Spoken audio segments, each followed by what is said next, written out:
Hello and welcome as we continue this look at A.K. Warder's Grammar Guide, An Introduction to Pali. And there's a link below to the source text if you don't already have it.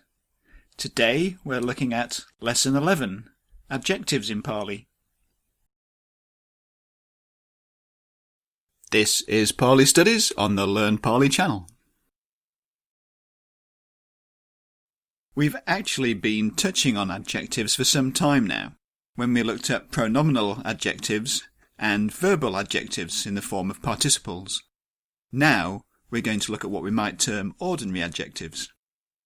Adjectives are words that add properties or describe people, places, things or ideas. And just to be clear, we'll call this type of word a substantive. Pali makes little distinction between substantives and adjectives. Technically, substantives have only the one gender, whilst adjectives can take any of the three. And this is similar to how we could say a baby. As a substantive, this would only have the one gender in Pali. But when used as an adjective qualifying another noun, it will agree in gender as well as case and number with the substantive qualified. So the term adjective here is more to do with how the noun is being used rather than as a separate class of nouns altogether. Okay, let's take as an example this verse from the Dhammapada. And if we remind ourselves of the A-stem nominal endings, here we have 3 lines of verse which all begin with the adjective diga. Diga, digang and digo all mean long, but have different endings in order to agree with the substantives that they qualify. So diga is feminine nominative to agree with rati, digang is neuter, and digo is masculine. Notice diga is an A-stem noun, whilst rati is an I-stem. Both are nominative feminine, but I-stem nouns have a different declension pattern. And also, here in this lesson, Warder only considers A-stem nouns. Adjectives are mainly A-stem nouns, and take the endings as shown in the table above. There's actually quite a few different types of uses of adjectives in these 3 lines of verse. For instance, jagarato is actually a present participle, meaning waking, and here it stands as a substantive, indicating a person that is awake. On the next line, Santa is a past participle, meaning tired, and here stands for one who is tired. And on the last line, Bala is a straight adjective, meaning childlike or ignorant, and used here to mean an ignorant person. So let's just recap the different ways adjectives can be used. The most simple is what I'm calling the normal adjectival use. The wise man knows the way, the foolish man knows not. So, with all types of words which act as adjectives, the attribute agrees with its substantive in gender, case and number. And the most usual position for this type of use is for the attribute to come before the noun it qualifies. But it's also quite common in the sutras to string lists of adjectives together, all describing the same substantive. In this case, usually one adjective comes first, the next is the substantive noun itself, and the other adjectives then follow. Grammatically, they all act as a single unit, a noun phrase, and here in this example, it's the subject of the verb. But they can also be predicative. This is when something is asserted about the substantive, but loosely it's when there is a copular verb, either explicit or implied, linking or equating the 2 nouns together. The term predicative is now an old term, and most modern grammars would use a different term, here a subject complement, because the adjective completes the verb to be. It's a necessary argument in order for the verb to make sense.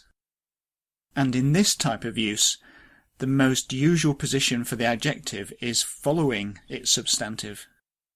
And notice that the attribute, being an adjective, takes the case of its substantive rather than being an object of the verb, in which case it would be an accusative case.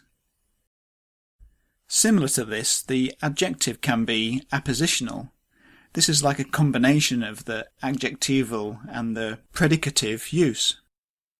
In this case, the attribute follows its substantive, but here the two nouns are grammatically parallel. Either could stand as an argument of the verb, while both refer to the same thing. And also, as we've seen, they can stand alone in the place of the person or thing that they qualify, in which case they act as substantives. Pandito here means the wise man or the wise one, and Barlow means a fool.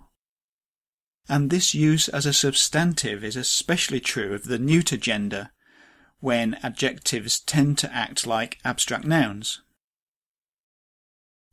And perhaps we should add here that neuter nouns are also frequently adverbial. In this line from the Satipatthana Sutra, he knows I breathe out short. The word short, although it's in accusative, is not an object, but describes the manner of breathing, and is therefore an adverb. Whereas adjectives add qualities to substantives, adverbs or adverbial phrases add qualities that describe the action or the sentence as a whole. So it's possible to make an adjective into an adverb simply by placing it in the neuter accusative singular. And note, while acting as an adverb, they are in effect indeclinable, and so do not change to agree with anything in the sentence. And we've actually seen most of this before, so let's move on. Warder next looks at the third conjugation of the present stem. We've seen previously that the first class is characterized by the root affix a, the seventh by e or ea, and the sixth by o. Well, the third class is characterized by the root affix ya. If the root ends in a vowel, ya is added directly. However, when the root ends in a consonant, ya assimilates in the same manner that we've seen before, often resulting in a doubling of the previous consonant. So we can take a look at a few examples. Because of that suffix ya, the third conjugation often looks like a passive stem that we saw back in lesson 9. Many verbs of the third class are intransitive and so can't be passive, and those that are transitive often form the passive on the present stem and not the root. But the best way to determine if a verb is passive or a third conjugation present is to look it up in the dictionary. And of course, once we've formed the stem, these take the standard inflectional endings that we've already seen, the indicative, the imperative, or the aorist. Next, Warder returns to the formation of the past participle.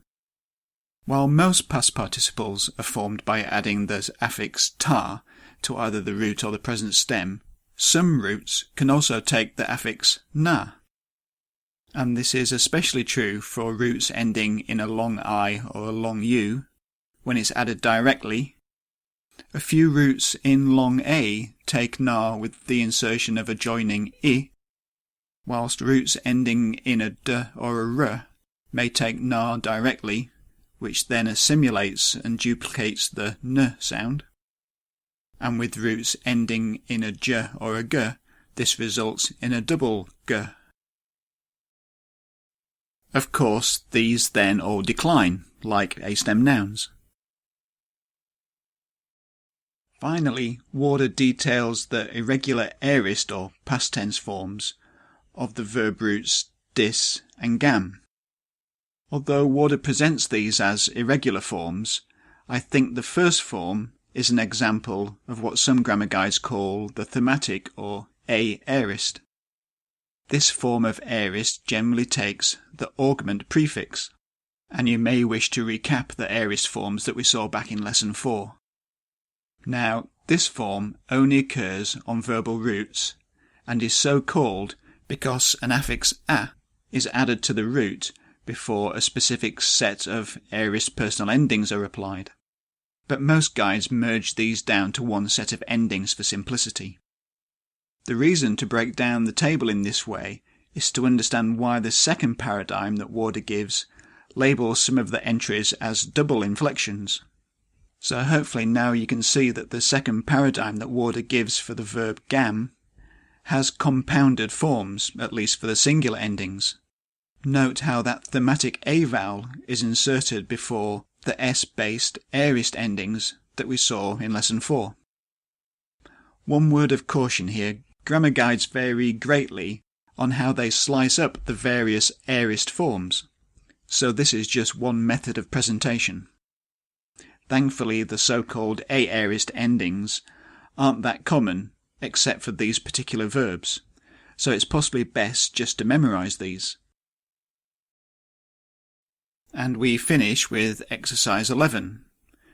The answers to exercise 10 can be found on the Wisdom and Wonders website, linked in the description below. Next week, in lesson 12, we'll cover the dative noun case and also relative pronouns.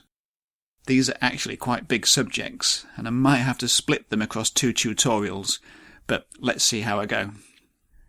Okay, in the meantime, there's always more grammar tutorials on the Learn Pali channel.